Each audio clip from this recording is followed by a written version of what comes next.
ओम शांति। कैसे हैं आप सब? आई होप आप सब बहुत अच्छे होंगे और अपने स्वास्थ्य का पूरा ध्यान रख रहे होंगे। अपने स्वास्थ्य का पूरा ध्यान रखें और निरंतर अपनी इन सांसों के लिए, उन परमात्मा के लिए धन्यवाद देते रहें, ताकि आपको भी इस जीवन में जो अपनी यात्रा चल रही है उसके होने का अनुभव हो। यानी देखिए, हम लोग क्या करते हैं ना, आज के टाइम में हम सभी लोग, एक व्यक्ति नहीं, हम सभी लोग मिलकर ये चाहते हैं कि हमारी लाइफ एकदम परफेक्ट हो, यानी जो हमारा भाग्य है एकदम परफेक्ट हो, यानी कि हमारा शरीर बिल्कुल परफेक्ट हो, हमारा घर परफेक्ट हो, हमारा मकान सबसे अच्छा होना चाहिए और हमारे परिवार वाले सबसे अच्छे होने चाहिए, मेरे पास पैसे बहुत ज़्यादा होने चाहिए।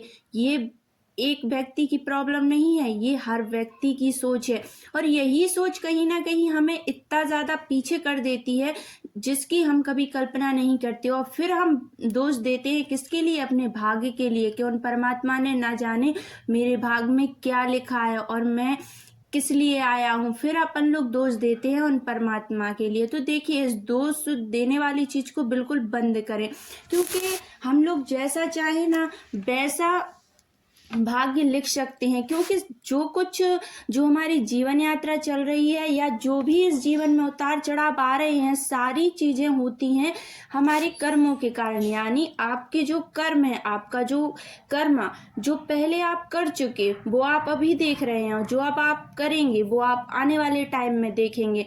तो देखिए, आप लोग ना अपना भाग्य खुद लिख सकते हैं। तो को लिखने के लिए आपको पता क्या करना है? आपको यानी अपनी लाइफ से ये परफेक्ट वाला जो शब्द है ना, इसको बिल्कुल पूरी तरीके से निकाल फेंकना है। क्योंकि जब तक आप इस चीज को अपने अंदर भर के रखेंगे ना कि मेरी लाइफ परफेक्ट हो, मेरे जितने भी रिश्ते हैं सारे परफेक्ट हो, क्योंकि इस चीज में कहीं ना कहीं हम अहंकार का प्रयोग करते हैं। यानी हम ये चाहते हैं कि मैं ही सब कुछ हूँ, पर ऐसा कुछ भी नहीं है। देखिए, एक नॉर्मल इंसान में और एक योगी के जीवन में एक ही फर्क होता है कि एक जो नॉर्मल इंसान होता है ना, वो इंसानों से ना सब कुछ चाहता है लेकिन खुद कभी भी कुछ भी देना नहीं चाहता है। लेकिन एक योगी का जो जीवन होता है ना, वो इंसानों के लिए सब कुछ देना चाहता है लेकिन इंसानों से कभी कुछ भी नहीं चाहता है। तो इस फर्क को पहचाने, समझे, जाने कि ये जो फर्क है ये हमें क्या सिखाता है। देखिए, एक जब दिया है ना, जब वो जलता है तो वो हमें क्या सिखाता है।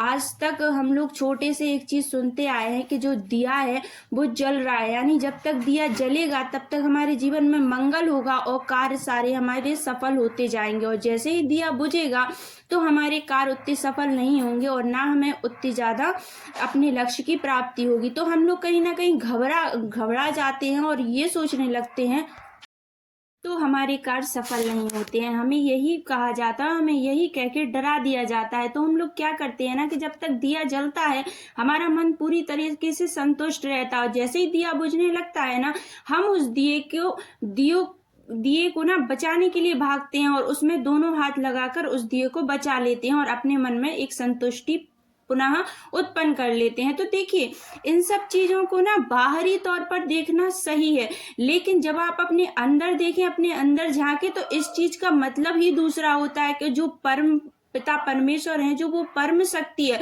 उसने हमें देने के लिए भेजा है। कभी आपने अपने हाथों को ऐसे रख कर देखा है? आप सिर्फ ना एक लेने वाली आत्मा है जो सिर्फ औरों से लेना चाहते, यानी आप परमात्मा से लेना चाहते, इंसानों से लेना चाहते, घर वालों से लेना चाहते, हर किसी से आप सिर्फ लेना ही चाहते हैं। लेकिन वास्तव में ये चीज बिल्कुल गलत है। आपको भी तो कुछ देना चाहिए इंसानों को। आप देने के लिए आए हैं, इस पृथ्वी पर कुछ करने के लिए आए हैं।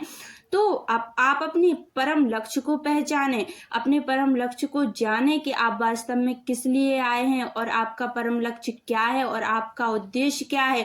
अपने जीवन को एक उद्देश्यपूर्ण जीवन बनाए, ताकि आपको भी जब कभी भी ये मौका मिले खुद से सामना करने का, तो आप अपनी नजरों में ये कह पाए कि मैंने जीवन में कुछ किया है और मैं जिस लिए आया हूं मैंने उसे पूरा कर दिखाया है। सभी का आभार, धन्यवाद, thank you so much. Video अच्छी लगे तो लाइक शेयर सब्सक्राइब जरूर से करें। ओम शांति, जय माता दी। Thank you so much. सभी का बहुत बहुत आभार, धन्यवाद।